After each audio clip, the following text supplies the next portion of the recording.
Bible मुकद्दस को खोलें, दूसरा पत्रस पहला बाब और उसकी 10वीं आयत। बस ऐ भाइयों, अपने बुलावे और बरगुजीदगी को साबित करने की ज्यादा कोशिश करो, क्योंकि अगर ऐसा करोगे तो कभी ठोकर ना खाओगे।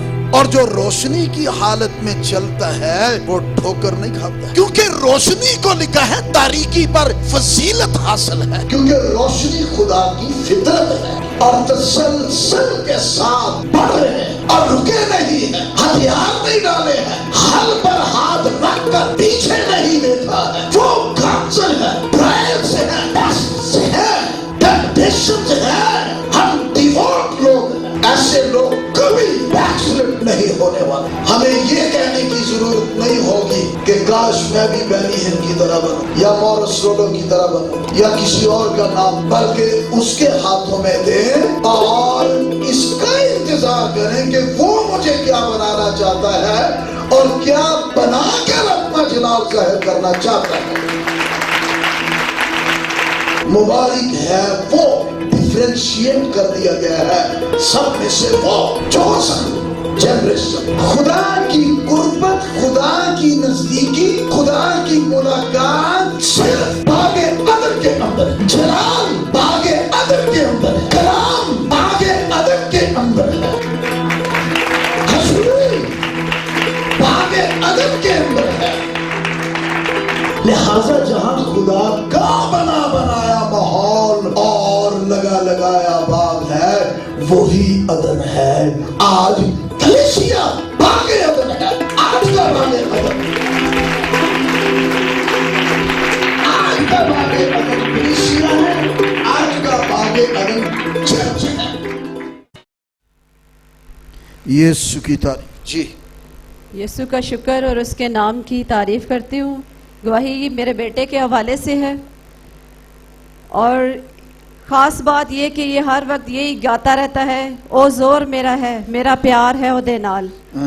और गुज़िश्ता हफ्ते में इसको शदीद किस्म की सर में तकलीफ़ हो रही थी। हर 1 सेकंड के बाद इसके सर में दर्द उठता और ये कहता कि मेरे सर में दर्द हो रही है और साथ इसको टेम्परेचर हो रहा। पास्टर साहब से मैंने फ़ोन किया और दुआ करवाई तो एकदम से इसको वॉमिटिंग हुई और फिर हम फ़ौरन इसको हॉस्पिटल लेके गए और उन्होंने बताया कि इसको गर्दन तोड़ का बुखार हुआ था, जिसकी वजह से ऐसी तकलीफ़ इसके साथ हो रही है।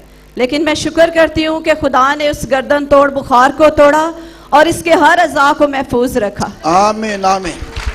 God bless, God bless, bless bless bless in the name of Jesus.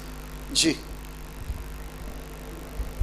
मेरी गवाही खुदावंद के नाम को जलाल देने के लिए है कि मैं लीवर पेशेंट हूँ। तो लीवर पेशेंट हूँ, हेपेटाइटिस सी है मुझे। तो मैं वैक्सीनेशन करवा रही हूँ, तो मुझे हर वैक्सीनेशन करवाने के बाद ना बहुत तेज़ बुखार हो जाता था, बीपी लो और मेरी तबीयत बहुत ख़राब हो जाती थी और साथ में ये मुझे भूख नहीं लगती थी। जब पिछले संडे में यहाँ से चर्च से हो गई हूँ, आप गीत गा रहे थे यहोवा मैं पुकारदा हाँ, तो मैंने खुदावन की तरफ हाथ बढ़ाया, मैंने कहा खुदावन मैं भी पुकार रही हूँ, मेरी भी दुआ को सुनो। तो उस दिन से लेकर मैंने 3 इंजेक्शन लगवाए हैं और मुझे कोई मसला नहीं है, बिल्कुल ठीक हूँ मैं। और मेरी गवाही होगी, मैं खुद आके सुनाऊंगी कि ईद के बाद मैं अपने टेस्ट करवाने वाली हूँ और मुझे पूरा यकीन है कि मैं ठीक हो गई। हालेलुया। यीशु मसीह के नाम से ये मौजज़ा कायम करता हूँ। आमीन। ऐ बेटी सलामत जा। जी सलाम। जबकि हमारे इस चर्च जुम्मा की मीटिंग शुरू हुई है तो ऐसा था कि हम रात दिन या मंगल मीटिंग और इतवार को चर्च आते थे। बहुत खुशी होती है, हर वक्त भी खुदा को याद रखते हैं। लेकिन जुम्मा की मीटिंग में मेरा बेटा नासर, दूसरे घर में जो बच्चे आते हैं वो खताइयाँ कर जाते हैं, लेकिन मेरा बेटा नासर चाहे बारिश हो, अंधेरा हो, कहीं जाना हो, इसको कोई प्रॉब्लम हो, अभी भी इसके पाँव में चोट लगी हुई है, ये मुझे लेके आता है और हमें इतनी बरकत मिलती है हद से ज़्यादा। जब का पास्टर साहबुरा ने पिछले ईद पेंतेकोस्त का मेरे सर पे हाथ रख के दुआ की, मैं कोई 10 साल से इस चीज़ की बड़ी मताज थी कि मैं हर एक खादम को कहती थी कि मुझे कब पाकरू मिलेगा। तो पास्टर साहब ने मेरे सर पे एक मर्तबा नहीं बल्कि 3 मर्तबा रखा, तो फिर खुदा ने मुझे ये बरकत दी। लेकिन पिछले साल से लेके अब तक खुदा के फजल से मैं बहुत बहुत खुश हूँ कि खुदा ने मुझे धोया, मुझे गुनाहों से, मुझे कामों से, मेरे दिल से, बल्कि हर एक बुरी बात से निचोड़ा। आमीन। तो मेरे खुदा ने मेरे घर में बड़ी बरकतें दी। पास्टर साहब की दुआएं हैं और खुदा पाक ने जो इस जुमा काम किया, जो अभी इस कलाम के वसीला से मेरे से जो कलाम हुआ, मैं उसकी नहायत शुक्रगुजार। आमीन। खुदावन ने पिछले संडे जो है कलाम किया पाकीज़गी के ऊपर, और खुदा मुझसे काफी देर से बात करता आ रहा है कि पाकीज़गी जो है अपने अंदर कायम करो। तो खुदावन ने पास्टर साहब के जरिए से पाकीज़गी के ऊपर कलाम किया, और उसके बाद जो मैंने सेमिनरी ज्वाइन की है वहाँ पर पाकीज़गी के ऊपर कलाम मिला। और पाकीज़गी किसकी? कि मरियम की पाकीज़गी, माँ मरियम की पाकीज़गी किस हद तक हमें अपनानी चाहिए वो हमें देखने की ज़रूरत है, क्योंकि खुदा का बेटा जो है उसके बातन में रखा गया था। तो इस वजह से हमें जो है पहले इनकी मानत तो पाक हो जाएं, फिर हम यस्सु की मानत बनेंगे। सो हमें रूहानी तौर पर पाकीज़गी हासिल करने की बहुत ज़रूरत है। और खुदावन ने इसी तरह कलाम किया है कि मैं मरियम की पाकीज़गी पर गौर कर रही हूँ, आप लोग भी गौर करें। यस्सु। आमीन।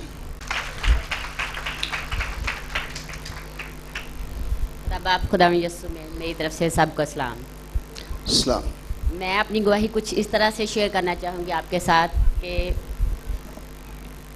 बाजी सैला जो कि हम सऊदीया में इकट्ठे काम करते थे, इनसे मिलने से पहले मेरी ज़िंदगी एक आम जिंदगी थी। मैं आम लोगों की तरह रहती थी, वर्ल्डी लोगों की तरह फिल्में देखना, डांस करना, ये सब कुछ करना। इवन कि ये मेरी रूटीन उधर भी थी। जिससे मुलाकात हुई तो इन्होंने खुदा के कलाम के बारे में मुझे बताना शुरू किया। बस सुनी अनसुनी कर देनी, इधर से सुननी और उधर से निकाल देनी, लेकिन इन्होंने अपना काम उसी तरह जारी रखा। इवन कि जब मैं सऊदीया गई हूँ तो मुझे सारी सारी रात नींद नहीं आती, लेकिन बाजी ने मेरे लिए दुआ की और खुदावंद का शुक्र है कि मुझे इस बीमारी से शिफा मिली और मुझे नींद आनी शुरू हुई। उसके बाद बपतिस्मा तो मैंने पाकिस्तान में ही लिया था, लेकिन उस तौर से खुदावंद के साथ नहीं चल रही थी जिस तरह के मुझे चलना चाहिए था। लेकिन जब बाजी से मुलाकात हुई तो इन्होंने खुदा का कलाम को और गहरे तौर से हमें बताना शुरू किया। ना सिर्फ मेरी बल्कि हमारी बहुत सी बहनों की ज़िंदगियाँ भाई स्टेला के वसीला से चेंज हुई और हमने खुदा यीशु मसीह को कबूल किया। और आज हम उसके जलाल नाम को जलाल दे रहे हैं कि बाजी को उन्होंने सऊदीया में भी बहुत इस्तेमाल किया, ना सिर्फ मेरे लिए बल्कि और सारी बहनों के लिए भी। और खुदावंद का शुक्र है कि आज से 4 साल पहले जब मैंने बाजी लोगों को अपने घर में दावत दी तो हमने एक कन्वेंशन का अरेंज किया। पास्टर साहब भी वहाँ गए और इनकी दुआ के वसीला से खुदा ने मुझे बेटी जैसी नेमत से भी नवाजा।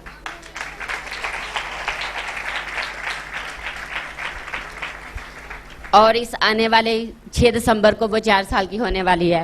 और एक दफ़ा फिर बाई स्टेला हमारे घर में जाएंगी उनको ब्लेस करने के लिए, क्योंकि अब मैं मुस्तकिल तौर पे पाकिस्तान आ गई हूँ और खुदा ने मेरे लिए यहाँ पे भी बहुत अच्छा इंतज़ाम किया, क्योंकि मेरी बड़ी ख्वाहिश थी कि मैं इस चर्च में आऊँ। बहुत देर से ये मेरी दिली ख्वाहिश थी और मुझे पिंडी में आए हुए तकरीबन 4 माह हो चुके हैं, लेकिन कुछ ना कुछ हालात ऐसे हो जाते कि मैं आ नहीं पाती। कल भी इस तरह हुआ कि आते वक्त मुझे बहुत बुरी तरीके से चोट लगी और मेरा भाई कह रहा था कि रहने दो, ना जाओ, लेकिन मैंने फिर भी कहा नहीं, मैं आज जाऊंगी। और खुदावंद का शुक्र है कि आज उसने ये मुझे मौका दिया कि मैं एक बार फिर पास्टर कामरान की ज़ेर परस्त आई हूँ और उनके कलाम से मैं फ़ायदा मंद होंगी। और मेरा ईमान है कि खुदावंद आगे मेरी ज़िंदगी में भी बहुत बहुत बड़े काम करेगा। आमीन। बाइबल मुकद्दस को खोलें, दूसरा पत्रस पहला बाब और उसकी 10वीं आयत। बस ए भाइयों,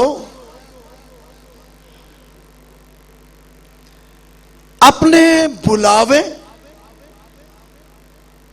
और बरगुजीदगी को साबित करने की ज्यादा कोशिश करो, ज्यादा कोशिश करो, क्योंकि अगर ऐसा करोगे तो कभी ठोकर ना खाओगे, कभी ठोकर ना खाओगे। ठोकर जब लगती है या ठोकर खाते हैं तो वो फायदेमंद तो नहीं होती, नुकसान होता है। आप जाते हुए किसी चीज से टकरा जाए, ठोकर लगे, कोई नाहमवार ऐसी जगह हो, चलते हुए ठोकर लग गई है, ठोकर ये कंफर्म कर रही है कोई नाहमवार जगह है या तारीकी है, क्योंकि मुख्तलिफ हालतों में ठोकर लगती है ना, या किसी सिमत का सही पता नहीं और अचानक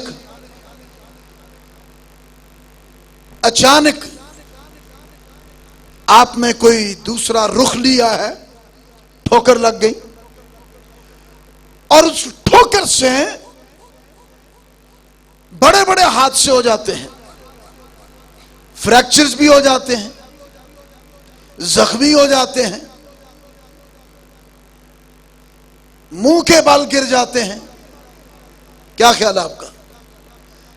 तो ये कोई अच्छी अलामत नहीं है, मुंह के बाल गिर जाना या तोड़ फोड़ हो जाना, जख्मी हो जाना।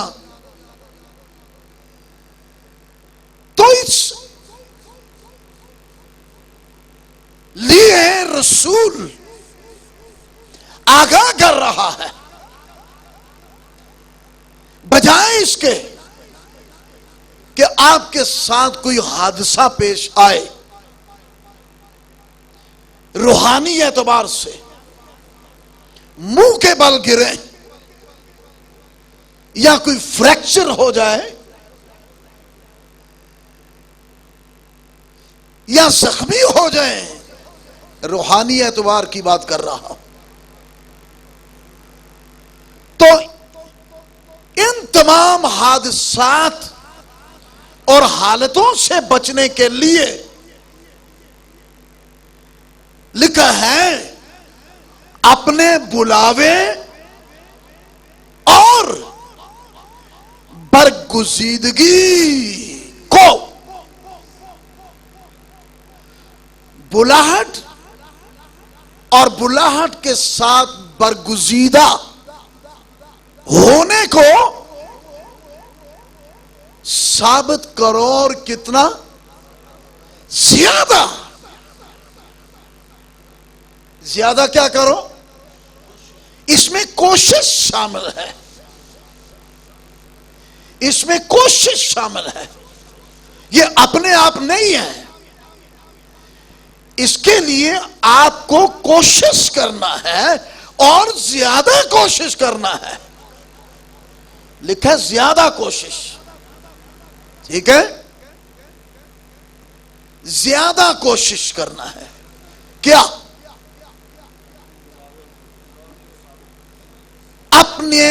अपनी बुलाहट को और बरगुजीदा होने को, इनको साबित करना है, इनका सबूत देना है।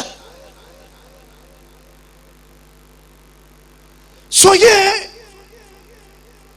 प्रैक्टिकल लाइफ अमली जिंदगी के साथ है। टाइटल से इंट्रोड्यूस करवाना, कोई लकब बताना या कोई रैंक मुतारिफ करवाना फर्क बात है। रसूल रूहुल कुद्स की तहरीक के साथ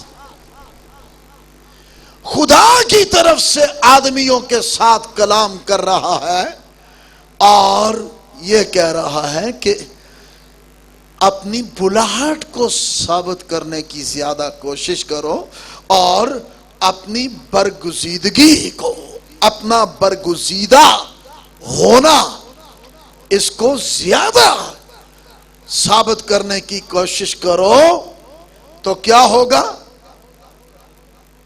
ऐसा करोगे तो कभी ठोकर ना खाओगे। बड़े लोग ठोकर खाने में बहुत सेंसिटिव है, बड़े हसास है, और ठोकर खाने की वजह से वो फिर बेदिल हो जाते हैं, कमजोर पड़ जाते हैं और हथियार डाल देते हैं। दौड़ से दौड़ जाते हैं कि ठोकर लग गई है। लेकिन अगर ऐसा करोगे तो लिखा है कभी ठोकर न खाओगे। इसका मतलब यह हुआ इस हालत में चलना रोशनी में चलना है, और जो रोशनी की हालत में चलता है वो ठोकर नहीं खाता है, क्योंकि रोशनी को लिखा है तारीकी पर फजीलत हासिल है। वाइज की किताब में 2:13 दूसरा बाब 13वीं आयत, रोशनी को तारीकी पर फजीलत हासिल है। सो वो रोशनी कौन है? ज़बूर 27 में लिखा है कि खुदावंद मेरी रोशनी है।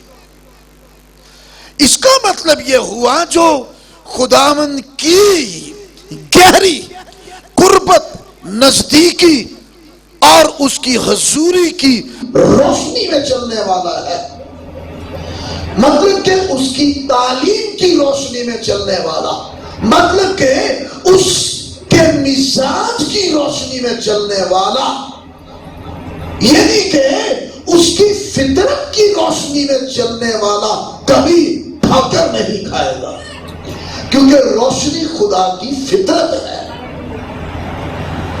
रोशनी खुदा की जिबिल्लत है, रोशनी खुदा की तबीयत है, रोशनी खुदा का मिजाज है।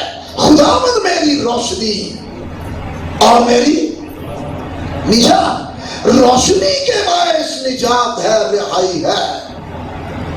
सो एक लंबा सफर है और हमें मंजिल तक पहुंचना है, और मंजिल तक पहुंचने की राह में बहुत से नशेबो फराज हैं, बहुत से ऊंचाइयां हैं, खाइयां हैं, टीले हैं, नाहवार रास्ते हैं, लेकिन हमें मंजिल तक पहुंचना है। आमीन। हमें अपनी दौड़ को जारी रखना है और उसकी कुर्बत में रहना और उससे फजल लेते रहना। 37 years, 37 साल मंजिल की तरफ